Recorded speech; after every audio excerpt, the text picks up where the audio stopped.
The Weekly Mobile Kapihan Media Forum.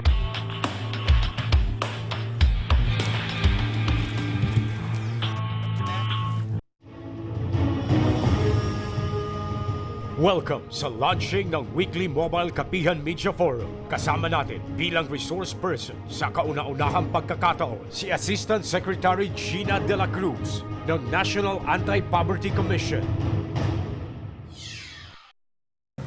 Magandang araw po, tanghali sa lahat ng mga naninirahan sa rehiyon ng Bicol.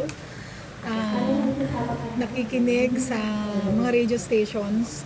Kami po ngayon ang National Anti-Poverty Commission kasama ng iba-ibang mga ahensya ng gobyerno kagaya ng DepEd, DILG, DSWD, NEDA, DBM, at kasama ang mga civil society organizations na pinangungunahan ng Climate Change Congress of the Philippines, ng NASA, National Secretariat for Social Action, at saka ng CBCP, Catholic Bishops Conference of the Philippines, ay nandito ngayon sa Ginobatan, Albay, kasi ito po yung tinatawag natin na parang convergence, no? Nagkita-kita ang CSO, basic sector, at saka government para mapag-usapan or magkaroon ng assessment, honest assessment on the situation of poverty, ano ba talaga ang sitwasyon ng kahirapan dito sa Bicol.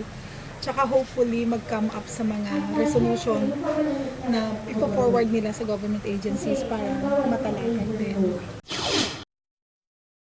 Umaga, kasama natin ngayon si Assistant Secretary De La Cruz. And siguro we are very fortunate ngayon na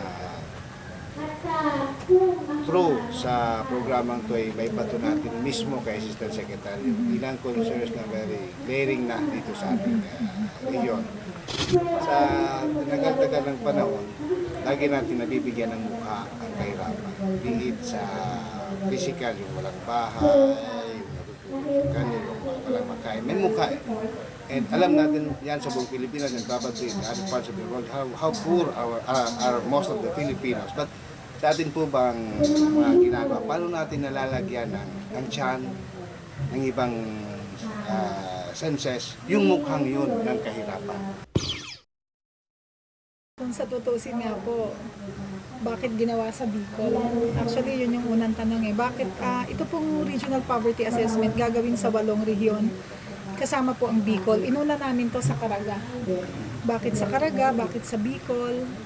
Sa Leyte, Tacloban, bakit sa CAR, no? Kasi ito yung mga laging present sa poverty data.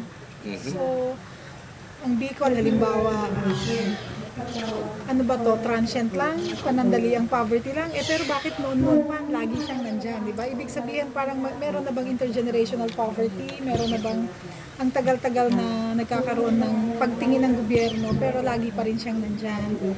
Actually, sa data po, sa statistics, may bawas may pagbawas sa statistics ng poverty, pero ang tanong niya is, yung mukha nandyan lagi, paano ba unti-unting makukumpleto yung drawing para mawala na yung mukha na yon. So, ang ginagawa po ngayon ng government, sabi ko nga kanina, unang-una muna yung estratehiya sa paggogobyerno ng ating Pangulo, the governance strategy would be matuwid na daan. Number 1 po yan eh.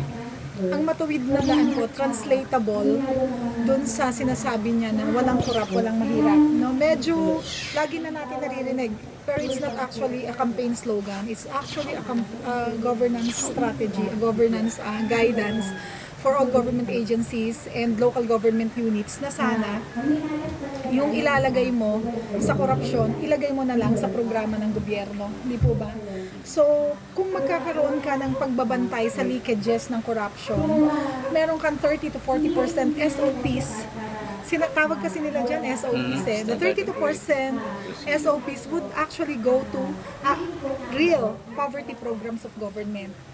Tsaka yung sinasabi ni Pinoy na matuwid na daan, mahirap po yun gawin, lalo kami bago kami sa gobyerno, pero nakikita namin na pwede mo pagsisimulan yon.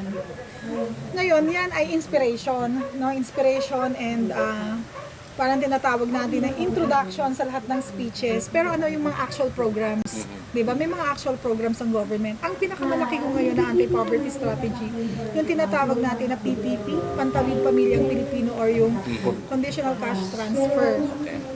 Sa national government ho, marami hong kritiko ng CCT. So alam nyo yun kasi you're from media, lahat po ng nakikinig may kanya-kanyang opinion sa CCT. Pero sa totoo lang ho, ang mga mahihirap kasi, meron talagang mahirap na wala ng chance eh.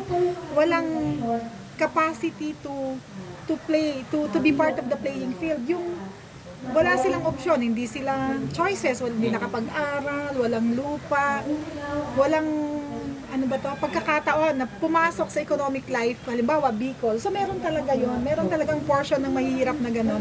Ang gustong gawin ng DSWD, ni Secretary Dinky, bigyan ng chance sila man lang na makapasok sa loop, di ba? So bigyan mo sila ng amount, 1,400 pesos, para yung mga anak nila matiyak na papasok. Paano mo titiyakin? Kasi kailangan nila mag-almusal eh. Diba? Paano papasok yung bata kung hindi nag-aalmusal? Eh, alam naman po natin yun. Ilan ang nababawas sa IQ ng bata kapag continuously hindi nag-aalmusal at hindi nagkakaroon ng iodized salt sa katawan. So medyo patalastas lang yun. Pero yung breakfast kasi malaking bagay yun eh. Gusto natin sipagin yung mga bata mag-aral kapag sila nakakapag-almusal. So, mapalad kami kanina dahil kahit Nag-almusal kayo. nag-almusal. Ako gutom anyway, pagkatapos yung mga buntis na bibigyan sila ng 500 pesos no for na galing sa CCT para magpa-check up buwan-buwan. Okay. Para hindi sila pupunta sa doktor o sa OB-GYN pag manganganak na lang sila. Marami yung translation yon, mas matipid later on yun sa government kasi mas malusog ang batang iluluwal, mas konting budget ang gugugulin para sa mga batang may sakit, no? Pagkatapos ano pa po yung programa ng gobyerno? Yung DepEd, no? Naglalaan sila ng malaking pondo para sa infrastructure, no po ba? Infrastructure sa mga classrooms, school buildings, etc. Oo. Alam naman natin na ang kahirapan ay kaya nating labanan kapag maganda ang education, foundations for education. Ibig pong sabihin yan, dapat K-12 yan eh, hanggang high school. Libre talaga K-12 ang edukasyon. So ang pinag-uusapan natin dito, mas maganda ang chance nilang humarap sa iyo offer ng international community na mga chances for work, hindi lamang ng Pilipinas pati international community na chances for work kapag may edukasyon ang mga bata.